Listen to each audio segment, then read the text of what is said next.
America के पास अफरात पैसा है। पूरी दुनिया में सबसे ज़्यादा जीडीपी उसी की है। सबसे अधिक अरबपति अमेरिका में रहते हैं।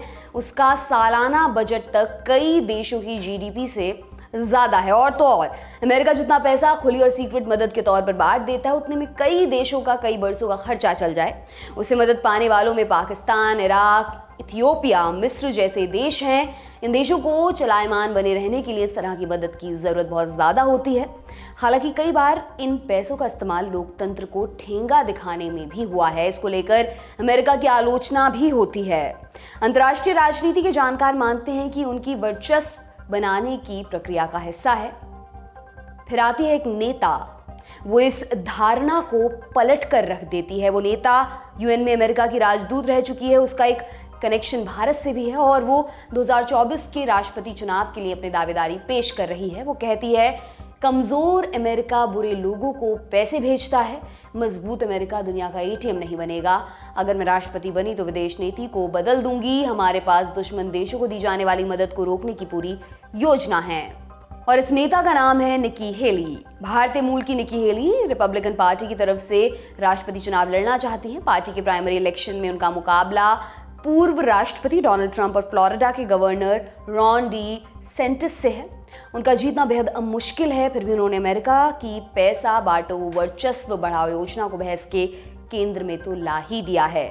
तो आज हम जानेंगे निकी हेली की पूरी कहानी क्या है, अमेरिका दूसरे देशों को करोड़ों अरबों की मदद देता क्यों है और इन पैसों की नियति पर सवाल क्यों खड़े किए जाते हैं।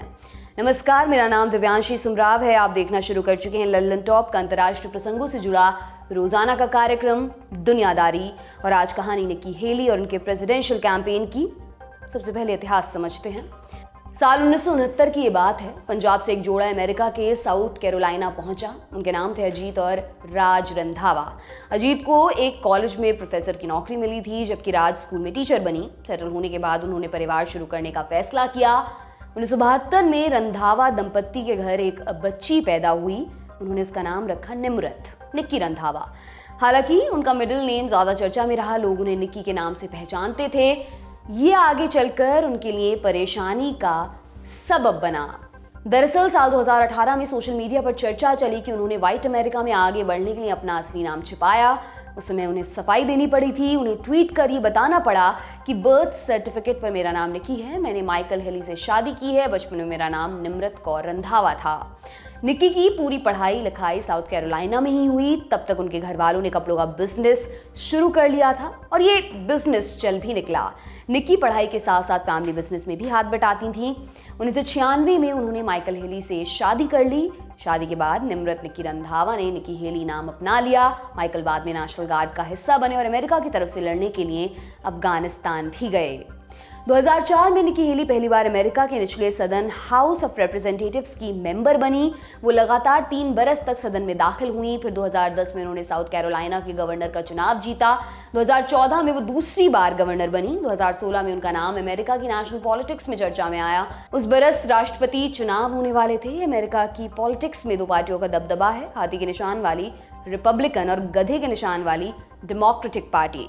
समझने के लिए और थोड़ा आसान कर देती हूँ।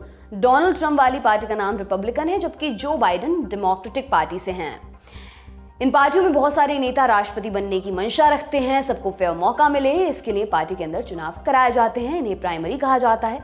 2016 की प्राइमरी में रिपब्लिकन पार्टी में 2 बड़े दावेदार थे, डोनाल्ड ट्रंप और टेड क्रूज। उस प्राइमरी में निकी हेली ने टेड क्रूज का समर्थन किया था। हेली ट्रंप के नस्ल भेदी बयानों का खुलकर विरोध करती थी।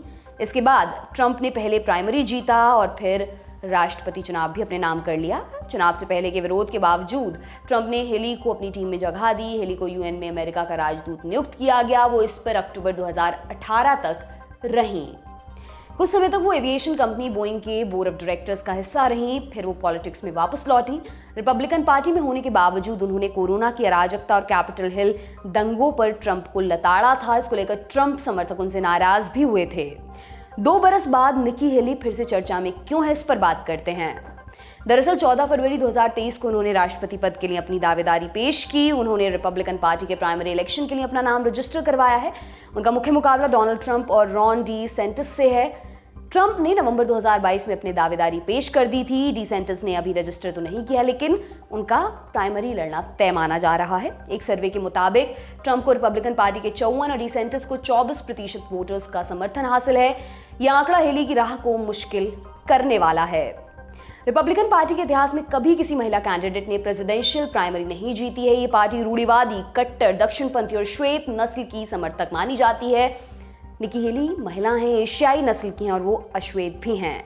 ट्रंप ने कैंडिडेसी की घोषणा से पहले उनके ऊपर जुबानी हमला भी शुरू कर दिया था। 2 फरवरी को radio show host huge Hewitt को दिए इंटरव्यू में ट्रंप बोले वो बहुत महत्वाकांक्षी महिला हैं। हेली को सोच से भी लड़ना है जिसमें उनकी उम्र की महिला को नॉट इन हर प्राइम बताकर खारिज करने की कोशिश की जाती है।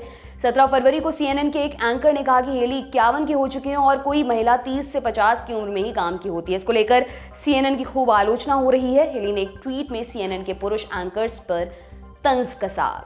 दिलचस्प ये है कि मौजूदा अमेरिकी राष्ट्रपति जो बाइडेन 80 बरस के हैं, जबकि ट्रंप 76 बरस के हो चुके हैं, लेकिन उनकी उम्र को लेकर इस तरह की कोई बहस नहीं होती। हालांकि हेली को लिंग, उम्र, नस्ल के आधार पर होने वाले भेदभाव से हमेशा लड़ना पड़ा है। उनका पुराना अनुभव बहुत काम आने वाला है। निकी हेली को भारत अमेरिका संबंधों का सबसे बड़ा पैरोकार भी माना जाता है। जानकारों का कहना है कि उनका राष्ट्रपति चुनाव लड़ना और इसमें सफल होना न सिर्फ ऐतिहासिक होगा बल्कि भारत के हितों के लिए भी बेहद अच्छा होगा। ये तो हो गई निकी हेली की कहानी। अब सवाल ये कि आज हम आपको उनकी कहानी सुना क्यों रहे हैं। दरअसल हेली ने 24 फरवरी को डेली टेब्लॉइड न्यूयॉर्क पोस्ट में एक ऑप-एड लिखा। इसमें उन्होंने भविष्य की योजनाओं और अपने उम्मीदवारी के बारे में लिखा है। पोस्ट लंबी है। हेली ने क्या क्या लिखा, 3 पॉइंट्स में हम उसका सार आपको बता देते हैं। नंबर 1, 2022 में अमेरिका ने फॉरेन एड के तौर पर लगभग 4 लाख करोड़ की रकम दी। टैक्स पेयर्स को जानने का हक है कि उनका पैसा कहाँ जा रहा है और उसका इस्तेमाल कैसे हो रहा है। राष्ट्रपति बनने के बाद मैं इस पर रोक लगा दूंगी। नंबर 2, मैं राष्ट्रपति के तौर पर वैसा ही काम करूंगी जैसा मैंने राजदूत के तौर पर किया था। UN में अपने कार्यकाल में मैंने अमेरिका विरोधी देशों को हमें लताड़ते हुए देखा है। वही देश बंद कमरों में हमारे सामने पैसे के लिए गिड़गिड़ाते थे। मैंने अपने नेताओं में भरोसा खो दिया। उन्हें पता था कि क्या हो रहा है, फिर भी वे पैसा पानी की तरह बहा रहे थे। नंबर 3, बकौल हेली फॉरेन एड से जुड़ी पॉलिसीज अतीत में अटकी हुई हैं, वो ऑटो पायलट मोड पर चल रही हैं। जो देश हमसे मदद ले रहे हैं उनके बर्ताव की परवाह नहीं करते। हेली ने लिखा, जो भी देश हमसे नफरत करते हैं मैं उनको दी जा रही एक पाई की मदद रोक दूंगी। ताकतवर अमेरिका बुरे लोगों को पैसा नहीं देता। गौरवशाली अमेरिका अपने लोगों की मेहनत की कमाई को बर्बाद नहीं करता और वही नेता हमारे भरोसे के काबिल हैं जो दुश्मनों के खिलाफ और दोस्तों के साथ खड़े होते हैं। हेली ने अपने आर्टिकल में कुछ देशों का नाम भी लिखा। मसलन 2022 में अमेरिका ने इराक को लगभग 8,000 करोड़ रुपए की मदद दी। हेली का कहना है कि इराक अमेरिका के कट्टर दुश्मन ईरान के करीब आ रहा है। उन्होंने बाइडेन सरकार पर पाकिस्तान और चीन को भी खूब पैसे देने का आरोप लगाया। हेली ने लिखा, बाइडेन सरकार ने पाकिस्तान को दी जाने वाली सैन्य सहायता फिर से शुरू की है, जबकि वो देश 1 दर्जन से अधिक आतंकी संगठनों का गढ़ है। और तो और वहां की सरकार चीन की गोद में भी बैठी हुई है। अमेरिका ने 2022 में पाकिस्तान को लगभग 1200 करोड़ रुपए की मदद दी थी। हेली ने आरोप लगाया कि पाकिस्तान अमेरिकी नागरिकों के हथियारों को शरण दे रहा है और फिर भी सरकार नहीं चेत रही है। अब आपके मन में जिज्ञासा हो रही होगी, अमेरिका दूसरे देशों पर इतने पैसे खर्च करता क्यों है?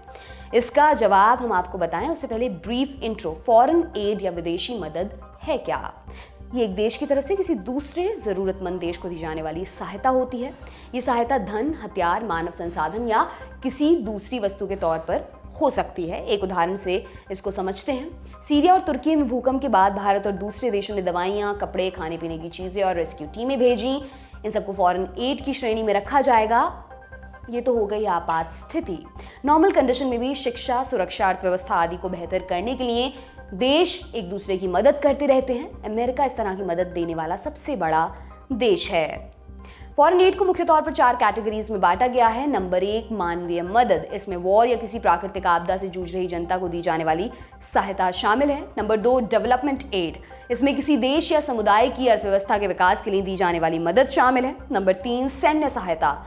इसके तहत किसी दूसरे देश की सेना को ट्रेनिंग, पैसा, हथियार या दूसरी तरह की सहायता दी जाती है, जैसे America international military education and training और काउंटरिंग टेररिज्म फेलोशिप प्रोग्राम के तहत विदेशी अफसरों को अपने यहाँ ट्रेनिंग देती है। जर्नल ऑफ पीस रिसर्च की एक रिपोर्ट के अनुसार इस ट्रेनिंग में शामिल कई अफसरों ने बाद में अपने देश में सैन्य तख्तापलट में हिस्सा लिया। नंबर 4, राजनीतिक और आर्थिक मदद। इसके तहत शांति समझौते, न्यायिक और आपराधिक सुधार जैसे कार्यक्रमों में सहयोग किया जाता है। अब असली सवाल पर वापस लौटते हैं, अमेरिका पैसे देता क्यों है? मौजूदा दौर में सबसे बड़ी वजह दूसरे विश्व युद्ध के बाद सामने आई। विश्व युद्ध में यूरोप के अधिकतर देश तबाह हो चुके थे। दुनिया 2 धड़ों में बंटने लगी थी। एक धड़ा अमेरिका का था, दूसरा धड़ा सोवियत संघ का। तबाह हुए देशों को जिनका सहारा मिलता वे उस तरफ खड़े हो जाते। अमेरिका ने इस नब्ज को पहचान लिया। 1947 में अमेरिका के विदेश मंत्री बने जॉर्ज मार्शल ने यूरोप की मदद का प्लान पेश किया। अमेरिका के नेताओं को लगा कि अगर यूरोप में फैली अराजकता को थाम लिया जाए तो वहां की जनता कम्युनिज्म की तरफ नहीं जाएगी, और इसी मकसद से राष्ट्रपति हैरी ट्रूमैन ने 1948 में इकोनॉमिक रिकवरी एक्ट पर दस्तखत कर दिए। मार्शल प्लान काम आया, पश्चिमी यूरोप से कम्युनिज्म दूर रहा। अमेरिका ने सोवियत संघ और पूर्वी यूरोप के देशों को भी मदद देने की कोशिश की, लेकिन सोवियत संघ ने मार्शल प्लान में हिस्सेदार बनने से मना कर दिया। 1950 के दशक में अमेरिका ने साउथ वियतनाम के सैनिकों को हो ची मिन की गुरिल्ला लड़ाकों के खिलाफ लड़ने के लिए पैसे और हथियार दिए। बाद में उन्होंने अपनी सेना भी उतार दी। हालांकि इसका अंतिम परिणाम अमेरिका के हित में नहीं रहा। 1960 के दशक में साउथ अमेरिका में अलायंस फॉर प्रोग्रेस की शुरुआत की गई। मार्शल प्लान का लैटिन अमेरिकी वर्जन था। ये प्लान सफल नहीं हो पाया। 1982 से 2000 तक अमेरिका ने वॉर ऑन ड्रग्स छेड़ा था। उस समय उनका फोकस कोलंबिया और मेक्सिको जैसे देशों से अमेरिका में होने वाली ड्रग स्मगलिंग को रोकने पर था। 2000 और 2010 के दशक में अमेरिका ने अफगानिस्तान और इराक में वॉर ऑन टेरर, अफ्रीका में एड्स की रोकथाम से लड़ने पर खर्च किया। अमेरिका ने अफगानिस्तान से तो अपना बोरिया बिस्तर समेट लिया है, लेकिन वे इराक, सीरिया, लीबिया जैसे देशों में अपनी मौजूदगी बचाए हुए हैं। अमेरिका दावा करता है कि उनकी मदद लोकतंत्र की सुरक्षा और आम नागरिकों की बेहतरी के लिए रहती है, मगर कई बार उनके पैसों पर पाले पोसे गए लोग और संस्थाएं लोकतंत्र और बुनियादी अधिकारों का गला घोट देते हैं। निकी हेली ने अपने आर्टिकल में अमेरिकी हितों पर जोर दिया है, मगर इसके दायरे में बहुत कुछ और भी छिपा हुआ है। आज की दुनियादारी में दोस्तों इतना ही। अब कल आपसे मुलाकात होगी। जाते जाते एक जरूरी सूचना, पूर्वोत्तर चुनाव का आखिरी पड़ाव आ चुका है। 2 मार्च रिजल्ट का दिन है। देखिए जय जनादेश सुबह 8 बजे से सिर्फ लल्लन टॉप पर। शुक्रिया, शुभ रात्रि। सिर्फ 59 रुपए महीने में पाइए YouTube पर LT प्रीमियम। किसी भी प्लेटफॉर्म से 3 दिन पहले देखिए हमारे प्रीमियम प्रोग्राम जैसे guest in the news room, किताब वाला आदि। इसके अलावा बहुत कुछ। सब्सक्राइब करने के लिए लल्लन टॉप के YouTube चैनल पर जाकर क्लिक करें ज्वाइन बटन।